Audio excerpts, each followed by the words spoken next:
അവനാത്മാവെ അഗ്നിനാളമായി അഭിഷേകാഗ്നിയായി എഴുന്നള്ളുക. വരിക, വാഴുക.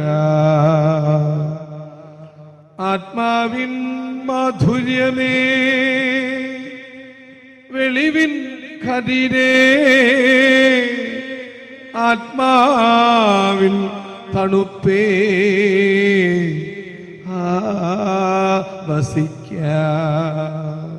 ഈശോയിൽ പ്രിയപ്പെട്ട സഹോദരങ്ങളെ, ആത്മഹത്യ ഒരു സൊല്യൂഷനാണോ?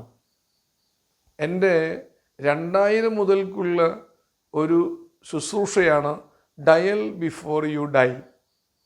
മരിക്കാൻ തോന്നുന്നു, സ്വയം അവസാനിപ്പിക്കാൻ തോന്നുന്നുണ്ടെങ്കിൽ എന്നെ ഒന്ന് വിളിക്കൂ. ഞാൻ നിങ്ങളുടെ പരിചരണത്തിനും ഇപ്പോൾ നിങ്ങൾ അഭിമുഖീകരിക്കുന്ന പ്രശ്നത്തിൻ്റെ പരിഹാരത്തിനും കൂടെ നിൽക്കാം, കൂടെ സഞ്ചരിക്കാം.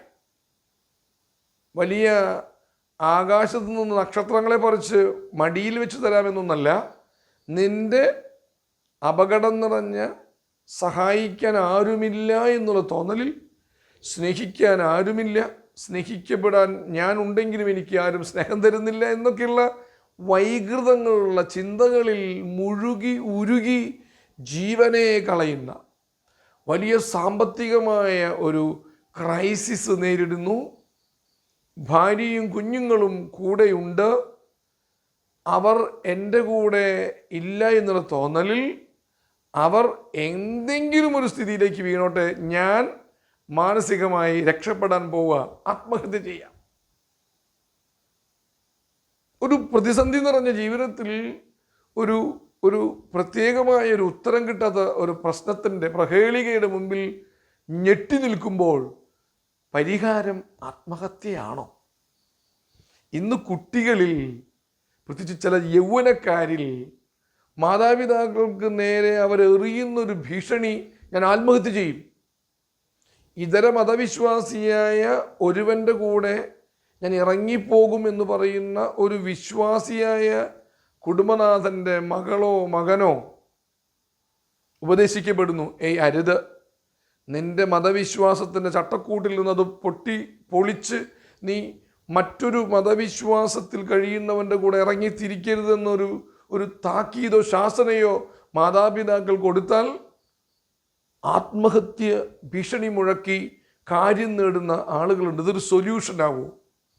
ആത്മഹത്യയിലൂടെ ഞാൻ അവസാനിച്ചാൽ ഞാൻ അഭിമുഖീകരിക്കുന്ന പ്രശ്നം തീർന്നു എന്നാണോ ഈ ആത്മഹത്യക്ക് മുതിരുന്നവർ കരുതുന്നത്? തെറ്റല്ലേ? കുടുംബത്തിലെ മറ്റു അംഗങ്ങൾ അഭിമുഖീകരിക്കേണ്ടി വരുന്ന ഒരു പുതിയ പ്രശ്നമാണ് ഈ ആത്മഹത്യ. പ്രശ്ന പരിഹാരമാണെന്ന് കരുതി ആശ്ലേഷിക്കാൻ മുതിരുന്നവർ അറിയുക, അതൊരു വലിയ ദുരന്ത പ്രശ്നത്തിൻ്റെ ആരംഭമാണ്. ആകയാൽ ജീവിച്ച് പ്രതിസന്ധികളെയും പ്രശ്നങ്ങളെയും പ്രഹേളികളെയും ഒക്കെ അഭിമുഖീകരിക്കാനുള്ള ഒരു ആത്മവിശ്വാസവും തൻ്റെ ഇടവും നേടിയെടുക്കാനുള്ള വഴികൾ ആരായുക, അല്ലാതെ ജീവിതത്തിൻ്റെ പ്രകാശവേദിയിൽ നിന്ന് ഇരുട്ടിലേക്ക്, ആത്മഹത്യയിലേക്ക് എടുത്തു ചാടുകയല്ല വേണ്ടത്. ഹല്ലേലൂയ, ആവേ മരിയ, ആമേൻ.